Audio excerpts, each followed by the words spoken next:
Morning News with Susan Bookbinder on Lbc 97.3. Good morning. Lbc 97.3 can exclusively reveal that the BBC has paid out more than £22 million of licence payers' money in payoffs, known as compromise agreements, over the last 6 years. The BBC has admitted that most of the deals included so-called gagging clauses, confidentiality agreements which MPs, including the Health Secretary Jeremy Hunt, have been campaigning to get stopped within the NHS. Well, we're joined in the studio by one of those MPs, the Conservative Stephen Barclay from the Public Accounts Committee, and we'll get his reaction shortly. Good morning to you. First, though, let's cross now to our reporter, Tom Swarbrick. He's outside the BBC in Portland Place. Tom, of course, you know, we offered the BBC's new Director General, Tony Hall, an interview here on the Morning News, an offer which he declined. We do have a statement, though, Tom. Yes, morning, Susan. I have a statement here from the BBC. It reads thus: the use of compromise agreements is standard practice in employment law and is designed to protect both parties. The BBC always insists that individuals do take independent legal advice before entering into them. In light of the BBC Director General Tony Hall's commitment to cap severance payments to £150,000 in all circumstances from September, there will be no further severance payments above this level in future. OK, those legal costs you mentioned there in that statement, Tom, we know from our own investigations that this £22 million figure over the last 6 years does not include the BBC's legal costs, nor that of what it calls the independent legal advice that the BBC urges its employees to take prior to entering into one of these agreements. Correct, and nor does that figure include other provisions such as training, outplacements, counselling or indeed health cover. If we just peer into these figures for slightly longer, Susan, one finds that on our calculations, this figure of £22 million over the last 6 years works out at more than 150,000 licence fees at £145 each. Out of more than 500 payoffs in that 6-year period, 62 were over £100,000, 36 were over £150,000. 2 of them were over £500,000. And Tom, of course, these figures don't include the millions paid out in redundancies. And we know all this because we put in a Freedom of Information request back in April. We asked the BBC for figures, though, going back for 15 years. Yes, the BBC weren't able to give us that information. The BBC has a department dedicated to dealing with FOI requests. It told us it can't give us the total figure for the last 15 years because the BBC's Employment Law Department's central database only recalls what it calls relevant data from April 2005, and BBC HR doesn't keep a central record of the data we asked about. It did add that providing the information we requested would basically involve manually going through personnel files. That would take in excess of 2.5 days. And thus, under Section 12 of the Freedom of Information Act, it is allowed to refuse to handle our request. It is indeed. And Tom, we put this FOI request in on the 15th of April. And we should note that on the 2nd of May, the BBC actually announced it was abolishing gagging clauses from future BBC contracts.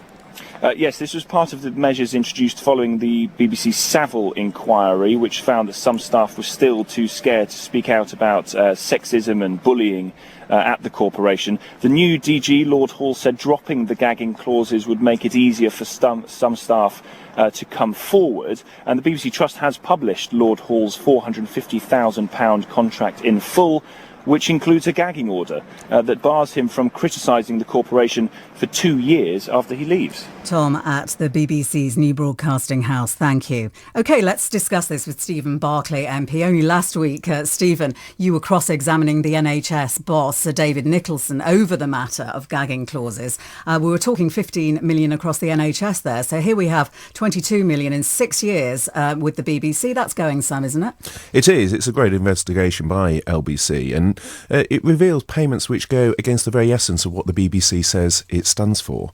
And I think many BBC staff themselves have been concerned at having to sign gagging clauses, preventing them speaking out about things that they felt were wrong.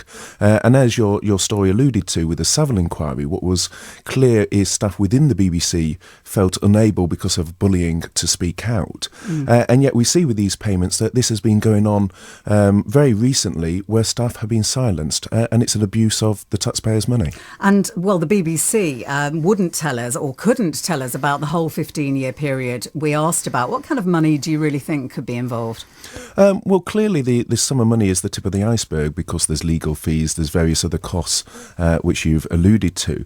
But actually, money is only part of this story. I think we saw with the digital media project £100 million being wasted by the BBC on IT software that simply didn't work. And what we don't know is whether some of these gagging clauses relate to either that project or other similar projects where vast sums of money might have been wasted and people wanted to raise concerns, and the BBC have used your listeners' licence fee money to silence those and prevent them coming to light. Do you think it's a betrayal of the licence payers?